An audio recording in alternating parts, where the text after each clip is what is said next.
this is PT Elliott. Do songs have a life of their own? Find out next on Music Chat.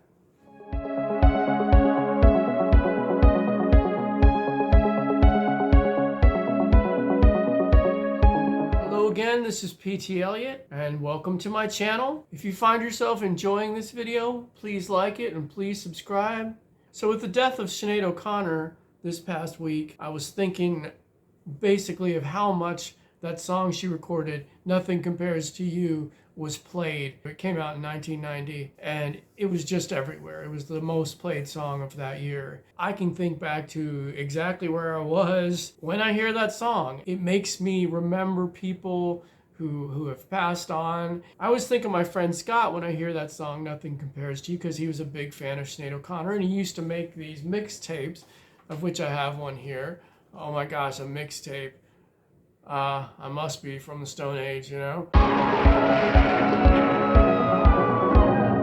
Yeah, this is the only picture I have of him. He called it To Serve Man. It had a little bit on it from the Twilight Zone episode, To Serve Man, kind of a little snippet from it. To serve man, it's a cookbook. They were pretty elaborate. He's got like the everything that's on it. And this one has Cowboy Junkies, Katie Lang, Peter Gabriel, Suzanne Vega, Toad the Wet Sprocket, The Knack, the B-52s, Susie and the Banshees. I mean, this one actually doesn't have Sinead O'Connor, but he put her on a lot of stuff. He made a lot of these mixtapes, and he used to give me one of every one. So whenever I hear Sinead O'Connor, I always think of Scott, and I always think of him having passed away. It's just weird. It's almost like Sinead is somebody who we knew, that she's a relative, that she's like a distant friend or distant cousin or something. And of course, I never met her, you know. But it really is like that. It was the same thing kind of when David Bowie died. It was almost like your uncle had died. I wasn't like a huge Bowie fan. I'm just meaning like he was always there with these hit songs like Let's Dance and in movies like Labyrinth. And so there's always so many references to him in my life, whether or not I was a devoted fan, meaning like, yeah, I didn't go out and buy all his records or Sinead's records. The whole idea of, do these songs have a life of their own? I kind of think they do. I feel that songs like Nothing Compares to You that became so big, they almost eclipse Sinead O'Connor's whole career in a way. You know, she was kind of annoyed that she became a pop star. She felt that that song had actually ruined her career. She felt it kind of defined her in a way that she didn't want to be defined. That's at least my takeaway from it. Basically, I went to the American Music Awards because I wanted to see whether anybody would have the guts to say anything. You know, like how tragic it is that the war is on and nobody did. So that's when I decided that, you know, I didn't want to be part of the whole thing. It's a Prince song. She covered a Prince song, and he wasn't really very pleased. He didn't like that the law that allows you to make a cover and you don't need permission. Nobody believes me when I tell them that. You don't need permission to do a cover song. You just have to pay to do it. But the law is that if you want to cover a song and put it on the radio or wherever, as long as you're not syncing it with video, you don't have to get permission. So yeah, Prince was not a fan of that law, and he used to say something sort of like, well, it's okay for my friends to cover these songs, but not people I don't know. So I think he was annoyed that Sinead had covered his song. My problem is when the industry covers the music.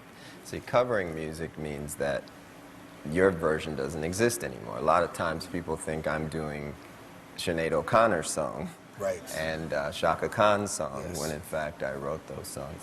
And it's okay when my friends ask to do them, but there's this thing called the compulsory license law, which allows artists through the record companies to take your music at will without your permission.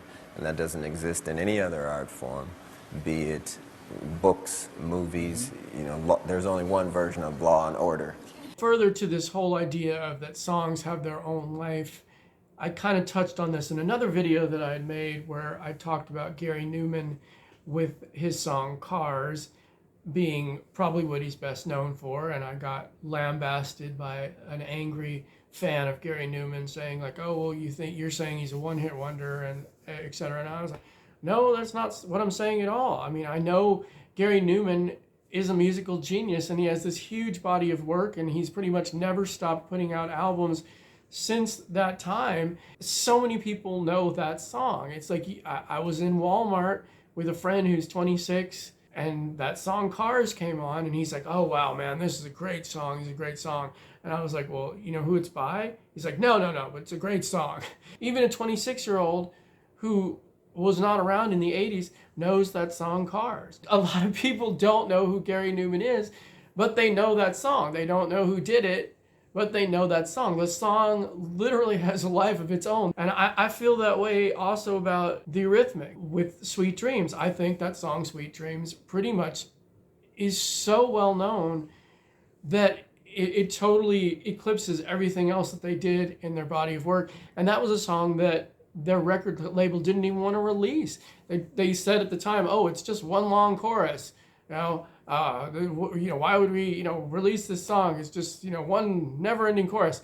And of course, that song became the juggernaut that it became. And it's one of those songs that's just always referenced. And people know that song. They may not know who Dave Stewart and Annie Lennox are. They may not know who the Eurythmics are, but they know that song. So that's all I'm saying. I'm not in any way trying to negate the talent of Annie Lennox or Dave Stewart or Gary Newman. I think these people are astonishingly talented. They have gigantic careers and gigantic bodies of work. My only point is that I think that some of these songs are so well known that the song is more famous than the artist is. That's all I'm saying, which I'm sure some people find that insulting. I think it's curious. I think it's almost like these songs have reached some kind of quantum thing, like where they're a fixed point in time. Speaking of the Eurythmics, I swear I wake up at least once a month humming a Eurythmics tune that is not even one of their popular ones. It's one of the ones off of one of their later albums from the 80s. But I wake up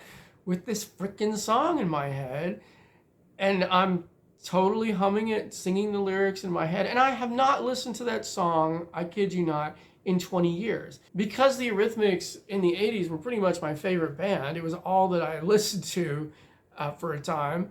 I mean, I guess it's just in my head. It has a life of its own. It pops up whether I want it to or not. It's like this earworm. It's all your fault, Annie Lennox. I'm not saying it's like it troubles me or anything. I just think it's funny that I haven't heard this song. Don't even listen to them at all anymore, and it pops up. It's just one particular line and one particular sequence in it. I'm not going to say which one it is because then I know people will tease me about it. Yeah, I think that this is kind of fascinating. Another person I would mention is Lisa, her song, I Wonder If I Take You Home, which is also from the 80s. But when she was writing that song, she intentionally put in Nanny Nanny Boo Boo, which is like, nanny nanny boo boo, nanny nanny boo boo. She said that when she wrote it, that this was something that everybody knows. Everybody has sung that on playgrounds. It's sort of a melody that everybody knows. Everybody, when they were a kid, went nanny nanny boo boo. And so in that song, it's like, I know if you know that if we get together, which is a variation on Nanny Nanny Boo Boo. And I think that I know that's completely, it's variation on Nanny Nanny Boo Boo. It's completely absurd to be talking about this, but I think that that's really brilliant. And again, that's what I mean. I think these songs have a life of their own because everybody freaking remembers that melody, whether they are choosing to or not. It goes back to their childhood, and whether they're thinking about it, it stirs something in the consciousness.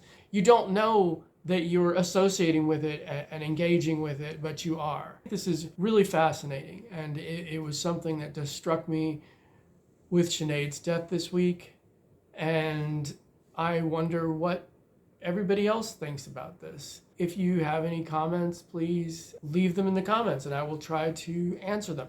And this is PT Elliott. If you like my content, please subscribe and please like my video. Ciao for now.